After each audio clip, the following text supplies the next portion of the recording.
कार्यक्रम युवा चौतारीमा फेरि पनि स्वागत गर्न चाहन्छौँ। मित्र स्वागत छ फेरि पनि मधुर अर्थपूर्ण सङ्गीतपछि। र आज यहाँको कार्यक्रममा हामीले बाइबलको पुरानो करारमा भएका एकजना प्रार्थनाका योद्धा र जसलाई परमेश्वरले दर्शनको अर्थ खोल्ने पनि वरदान दिनुभएको थियो, ती व्यक्ति थिए दानियलको बारेमा हामीले सिकिराखेका छौँ। मित्र, अबको यो केही समयको बसाइमा हामीले केही महत्त्वपूर्ण कुरा चर्चा पनि गर्नेछौँ। र दानियलले दिनमा 3 चोटि जसरी प्रार्थना गर्थे, आज पनि तपाईँ र मेरो जीवनमा प्रार्थनाको जीवन कसरी चलिराखेको छ र यो बसाइको केही थोरै समयमा यो विषयमा चर्चा गर्नेछौँ। त्यसो भए प्रार्थना के हो? आज धेरै जवान व्यक्तिहरूको बीचमा उठिराखेको प्रश्न पनि छ कि प्रेरित योहन्नाले यसरी बताउँछन् कि पहिलो योहन्ना 5 अध्यायको 14 पदमा परमेश्वरमा हाम्रो पूर्ण भरोसा यही छ कि हामीले उहाँको इच्छा बमोजिम जे कुरा मागे तापनि परमेश्वरले हाम्रो कुरा सुन्नुहुन्छ। र दानियलको जीवन प्रार्थनाको जीवन थियो। दानियलको जीवनमा उसको आफ्नै इच्छा केही पनि थिएन मित्र। त्यही कारणले गर्दाखेरि दानियलले गरेको पुकारा परमेश्वरले सुन्नुभयो। दानियल सिंहको खोरमा फ्याँकिए, तर परमेश्वरले दानियलको जीवनलाई बचाउनु भयो।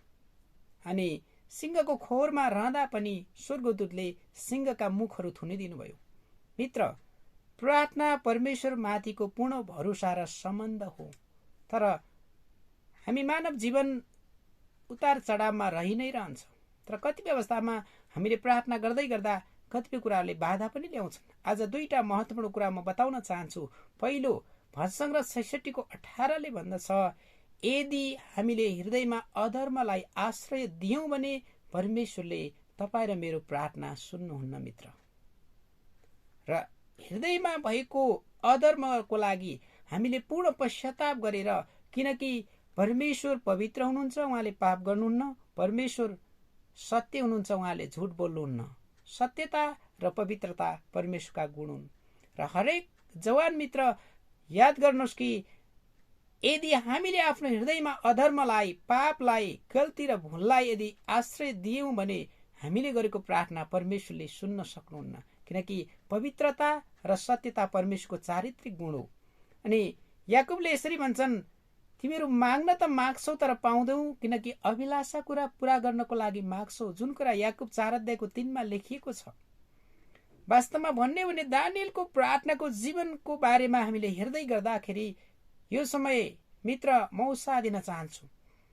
अनि यदि आज परमेश्वरको इच्छा अनुसार हामीले आफ्नै इच्छा पूरा गर्नको लागि होइन, तर परमेश्वरको इच्छाको लागि हामीले माग्यौं भने अवश्य परमेश्वरले तपाईँ र मेरो जीवनमा आशिष दिनुहुन्छ।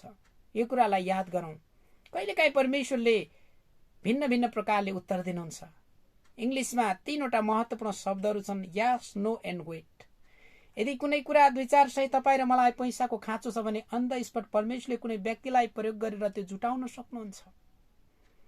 यदि तपाईँ र मेरो जीवनमा साइकल मात्रै हामीले चढ्न सकेका छैनौँ तर हेलिकप्टरको लागि प्रार्थना गर्यौं भने नो हुँदैन, परमेश्वरले भन्न सक्नुहुन्छ। सायद परमेश्वरले यसरी उत्तर दिनुहुन्छ, तिमीले बाबु, छोरा छोरी पहिला पाइलटको कोर्स पूरा गरेर आऊ, अनि त्यसको लागि प्रार्थना गर, अनि तेस्रो कुरा पर्ख भनेर परमेश्वरले प्रार्थनामा जवाफ दिनुहुन्छ।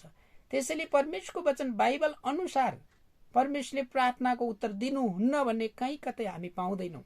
तर हामीले धेरै पटक धेरै व्यक्तिहरूको बीचबाट, जवान मित्रहरूको बीचमा पनि, मैले यत्रो समयदेखि प्रार्थना गरेँ, परमेश्वरले मेरो प्रार्थनाको उत्तरै सुन्नु भएन भन्ने कुरा पाउँछौँ। त्यसो होइन मित्र, हुन्छ, हुँदैन, अनि पर्ख।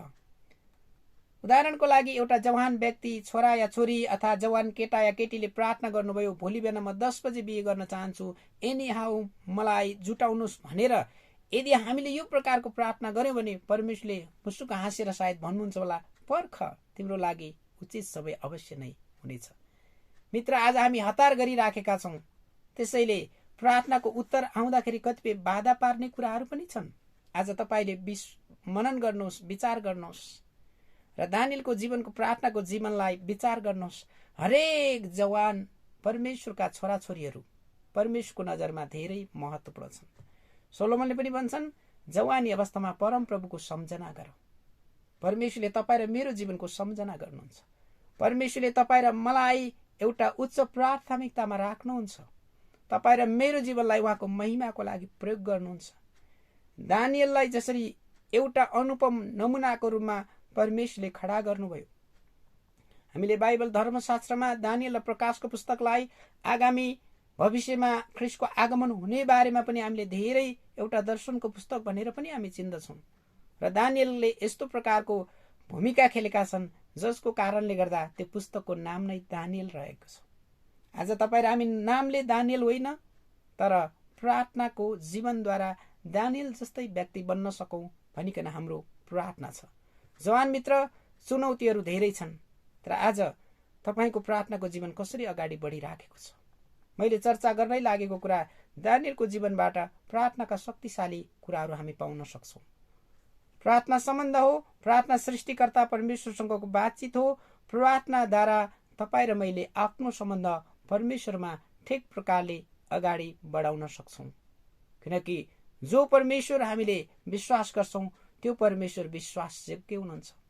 आजको श्रृङ्खलामा मैले तपाईँलाई दानिएल र उसको प्रार्थनाको जीवन अनि प्रार्थना के हो, प्रार्थनामा बाधा पार्ने कुराहरू र प्रार्थनाका तरिकाहरू र निश्चय नै परमेश्वर प्रार्थनाद्वारा तपाईँ र मेरो जीवनमा शक्तिशाली काम गर्नुहुन्छ।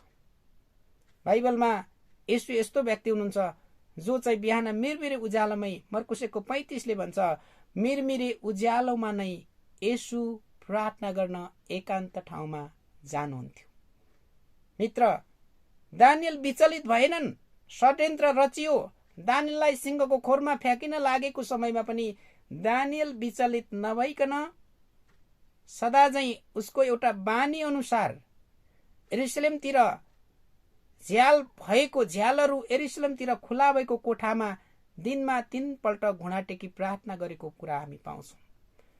आज जीवनमा असफलताका धेरै पहाडहरू छन् र पनि अझै एउटा सफलताको शिखरमा चुम्न तपाईँ चाहनुहुन्छ भने प्रार्थना 1 मिनट 2 मिनट होइन, 5 मिनट 10 मिनट आधा घण्टा गर्दै 1 घण्टा हामीले प्रार्थनामा समय बिताउन सकौँ।